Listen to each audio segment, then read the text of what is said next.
देश में 3 तलाक कानून लागू होने के बाद प्रदेश में संभवतः पहला मामला इंदौर में सामने आया है, जिसमें 3 बार तलाक बोलकर पत्नी को छोड़ देने वाले पति को कुटुंब न्यायालय ने प्रति माह 35,000 रुपए भरण पोषण राशि देने का अंतरिम फैसला सुनाया है। पति को 20 अप्रैल को स्थानीय अदालत में पेश होने के लिए भी कहा गया है। पीड़िता सलीना खान के अनुसार उसका निकाह जिशान फैजल खान निवासी कैलिफोर्निया अमेरिका के साथ अगस्त 2018 में एबी रोड के छोटी खजानी मस्जिद में हुआ था। सलीना के पिता का दावा है कि देवास स्थित अंबर गार्डन में हुए विवाह समारोह में उन्होंने करीब 1.5 करोड़ रुपए खर्च किए। वहीं 10 दिन बाद ऑडी और 50 लाख रुपए मांगे। सलीना के अनुसार निकाह के 10 दिन बाद ही ससुराल वालों ने 50 लाख की ऑडी कार की मांग की। इनकार करने पर ताने देना और प्रताड़ित करना शुरू कर दिया। जिशान 3 सप्ताह बाद अमेरिका चला गया, लेकिन वीजा ना बन पाने का बहाना बनाकर सलीना को साथ नहीं ले गया। दहेज की मांग पूरी नहीं होने पर वो अमेरिका से फोन लगाकर सलीना को गाली देता और अपमानित करता था।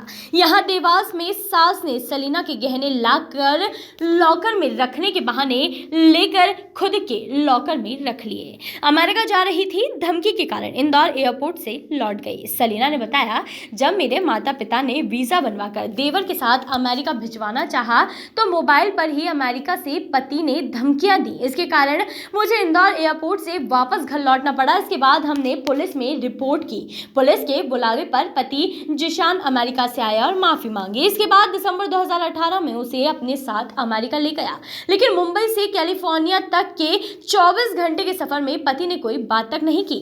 अमेरिकी महिला से ही पति के अवैध संबंध थे। सलीना ने यह भी बताया कि कैलिफोर्निया में एक दिन जब जिशान नहाने गया तभी उसका फोन आया। सलीना ने फोन उठाया, वह किसी महिला का था। पति बाथरूम से बाहर आया और उसने अपना फोन मेरे हाथ में देखा तो आग बबूला हो गया और गाली गलौज करने लगा और उसने धमकी दी कि मेरे फोन को हाथ ना लगाए वरना वह उसके हाथ तोड़ देगा। कुछ देर बाद ही एक अमेरिकी युवती घर आई। युवती को लेकर हम पति पत्नी का जमकर विवाद हुआ और इस दौरान पता चला कि जिशान का उस महिला से लंबे समय से अभी संबंध है। इसके 15 दिन बाद वह भारत लौट आई। पति मुझे कैलिफोर्निया के एयरपोर्ट पर ही छोड़कर भाग गया और धमकी दी कि दोबारा अमेरिका मत आना। इसके बाद मैं इंदौर पहुंची। परिजनों ने मामला सुलझाने की कोशिश की, लेकिन पति पर कोई फर्क नहीं पड़ रहा था। जिसके बाद जून 2019 में जिशान इंदौर आया और घर आकर साफ शब्दों में कहा कि उसने मुझसे जेवर और कार के लिए निकाह किया था, उसे मुझ में कोई रुचि नहीं है। इसी दौरान उसने 3 बार तलाक कहा और चलता बना। 3 तलाक कानून के तहत कार्यवाही भी की गई है। मामले में सलीना ने नए 3 कानून के तहत लसूड़िया थाने में रिपोर्ट दर्ज कराई। पुलिस ने तलाक उल विद्धत तथा मुस्लिम निकाह संरक्षण अधिनियम सहित दहेज प्रताड़ना, मारपीट, धमकी सहित आईटी कानून के तहत भी जिशान और उसके देवास निवासी परिजन के विरुद्ध आपराधिक मामला दर्ज किया गया। जिशान ने 3 तलाक कानून से रोक के बाद यह अपराध किया था। इसके बाद सलीना ने परिवार न्यायालय के समक्ष मेंटेनेंस का दावा पेश किया, जिसमें 1 साल बाद अधिवक्ता के माध्यम से पति जिशान ने उपस्थिति दर्ज करवाई। दूसरी पेशी पर अधिवक्ता ने अमेरिका के कैलिफोर्निया से कोरोना संक्रमण एवं वीजा प्राप्ति में समय लगने के आधार पर फिर पेशी अनुमति चाहिए और वीडियो कॉन्फ्रेंसिंग के माध्यम से पति की उपस्थिति दर्ज करवाई गई। जब तक पेशी नहीं होती तब तक 35,000 रुपए महीना देना होगा। अतिरिक्त प्रधान न्यायाधीश प्राणेश कुमार प्राण ने दोनों पक्षों के बीच मध्यस्थता का प्रयास किया, लेकिन बात नहीं बनी तो अंतरिम भरण पोषण देने का निर्देश दिया। जब तक वो खुद पेशी पर नहीं आ जाता तब तक उसे 35,000 रुपए प्रति माह अंतरिम भरण पोषण राशि सलीना को देनी होगी। इसके अलावा वर्ष 2019 से अब तक बकाया करीब 4 लाख से अधिक भरण पोषण राशि 6 किश्तों में अदा करने का भी निर्देश दिया गया है। न्यायाधीश प्राणेश कुमार ने महिला के पति जिशान को आदेश दिया कि वह आगामी 20 अप्रैल को व्यक्तिगत रूप से न्यायालय में उपस्थित रहेगा। प्रकरण में सलीना खान की ओर से अधिवक्ता केपी माहेश्वरी, प्रतीक माहेश्वरी, सुरभि सिंपी, अमृता सोनका, अनुराग पाराशर और कविता सोलंकी ने पैरवी की। बंधु ये था कि इंदौर की लड़की है, शालीमार टाउनशिप की,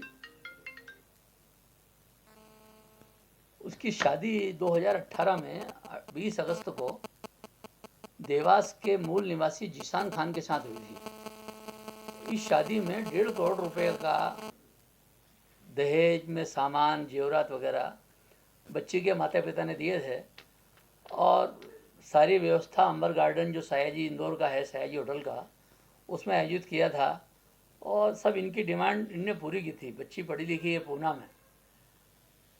उसकी शादी के बाद उसकी ससुराल वालों ने उसे परेशान किया और लड़का जो है अमेरिका चला गया, कैलिफोर्निया यूनिवर्सिटी में। वहाँ उसने जो है वो उसका किसी दूसरी इंग्लिश मीडियम के साथ संबंध था लड़की के साथ, तो वहाँ दोनों पति पत्नी के डिस्प्यूट हुए। तो लड़की को इसने जो है फोर्सफुली एयरपोर्ट पर लाके टिकट दिलवा के इंडिया भेज दिया। खुद भी ये इंडिया आया, पर ये दूसरे फ्लाइट से आया और ये जो है लड़की को उसने दिल्ली बॉम्बे भेजा और खुद दिल्ली आया। तो फिर यहाँ आके उसके माता पिता ने कहा कि भाई आपने जो 1.5 करोड़ का दहेज लिया है, जो सामान लिया है, वापस करें। नहीं किया तो पुलिस थाना रसूलिया में 3 तलाक का जो नया कानून बीजेपी सरकार ने बनाया है, इस कानून के तहत और दहेज प्रताड़ना के मामले में FIR दर्ज हुई पुलिस थाना रसूलिया में। उसमें उसके माता पिता की अरेस्टी हुई। लड़के ने जमानत की अर्जी लगाई एंटीसिपेटरी बेल की, वो सेशन कोर्ट इंदौर ने खारिज की। यहाँ से भी उसकी बेल खारिज हुई, ऊपर कोर्ट से भी उसकी बेल खारिज हुई। उसके बाद जो है लड़की ने मेंटेनेंस के लिए दावा लगाया फैमिली कोर्ट में। तो श्रीमान प्राणेश्वर प्राणा साहब हैं, जो वहाँ पर डिस्ट्रिक्ट जज के स्तर के न्यायाधीश हैं फैमिली कोर्ट में, अतिरिक्त मुख्य न्यायाधीश हैं, उनके सामने मामला गया। 3-4 बार समन्स भेजा गया, वो लड़का वहाँ नहीं आया कोर्ट के सामने। उसकी तरफ से वकील साहब उपस्थित हुई और उन्होंने समय मांगा बार बार। तो अंतिम अवसर कोर्ट ने दिया था, जब उस पर भी वो लड़का नहीं आया तो वकील साहब ने प्रस्ताव दिया, उनकी वकील साहबा ने, कि साहब हम उसको जो है वीडियो कॉन्फ्रेंस से हाजिर कर देते हैं। तो उन्हीं वकील साहिबा के लैपटॉप पे उस लड़की ने उपस्थित दर्ज करवाई। कोर्ट ने प्रयास किया, लड़की उसके माता पिता भी कोर्ट में हाजिर थे, कि कॉम्प्रोमाइज़ हो जाए बिटवीन दी पार्टीज और निकाल हो जाए मामले का, झगड़ा नहीं बढ़े। तो एक काउंसिलिंग का प्रोसीजर होता है दोनों को समझाने का, पति पत्नी को। वो समझाया, अपनी तो लड़का तैयार नहीं हुआ इस बात के लिए। जो कॉम्प्रोमाइज़ नहीं हुआ दोनों में, तो फिर अदालत ने जो है वो लड़के से भी कंसेंट ली, भाई तुम क्या चाहते हो। उसको कहा कि 20 अप्रैल 2021 को तुमको अदालत में हर हालत में हाजिर होना है इस केस के लिए। और ये भी कहा कि आप जो है 2019 से जो पेंटिंग उसका खर्चा है, जिस दिन से उसने ये कोर्ट के सामने फरियाद लगाई है, याचिका पेश की है, तब से अभी तक का 4 लाख रुपया बकाया 6 किस्तों में जमा करें और 35,000 रुपया हर महीने रेगुलर उसके जमा करें। तो ये पहला मामला है मध्य प्रदेश की अदालतों का 3 तलाक के मामले में, इसलिए ये मामला जो है चर्चित मामला है। मैं सर KP माहेश्वरी एडवोकेट हूँ, इंदौर सत्र न्यायालय और उच्च न्यायालय में कार्य करता हूँ। Bureau report, voice of rights.